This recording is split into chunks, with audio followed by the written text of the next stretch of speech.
Regarding the eye signs of a patient with thyroid dysfunction, or if we would like to check the eye signs in patient with suspected thyroid disease, in the following way really the examination is conducted. First of all, sit in front of the patient and to see his eyes, especially the eyelids with the cornea. As we see here, okay. As we see here, the lower eyelid is just at the inferior limbus, at the inferior border of the cornea, while the upper eyelid midway between the pupil and upper border of the cornea, which is the normal.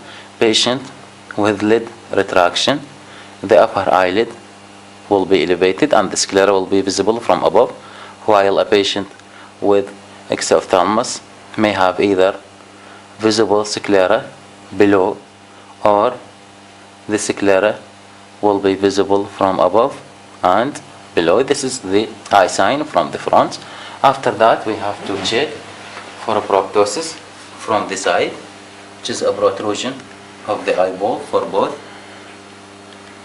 eyes, and then we have to check whether the patient had lid lag or not by asking the patient to follow the finger or a pen several times after stabilization of the head.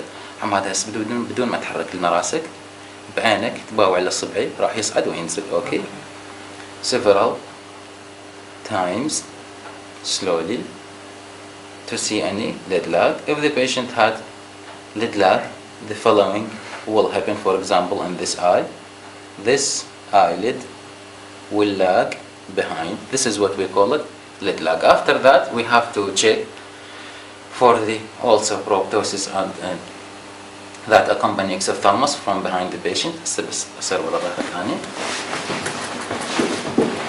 And I'll see really from above superciliary ridges from here till the cheek of the patient.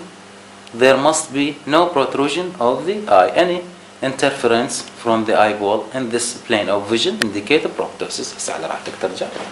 After that, let's return back from the front and to see the eye again. First of all, I'll ask the patient to bend his head down. تنزل راسك هيك ترفع عيونك لفوق هيك تباوع لفوق to see for the wrinkles. Absence of wrinkles indicate exophthalmos here. هسه على راحتك. After that, I'll check the following. تباوع اصبعي تباوع لهنا. I'll check for any conjunctival or watering of the eye, conjunctival congestion, corneal ulceration. This is due to overexposure of the cornea and conjunctiva because of inability to close the eyes in patient with exophthalmos. Also, the contralateral side should be checked. Okay, عشتيدك. After that, we have to determine roughly the pressure in both eyes. بس غمض عيونك to check just the pressure in both eyes. عشتيدك.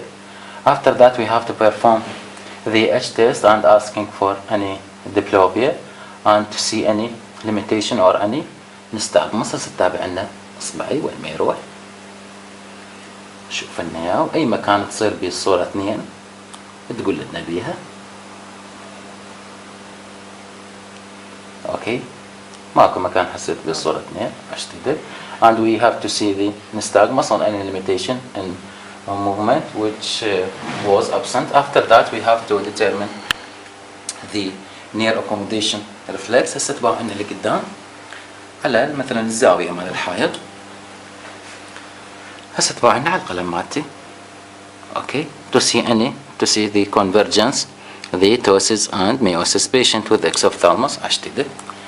Patient with exophthalmos had limitation in the convergence.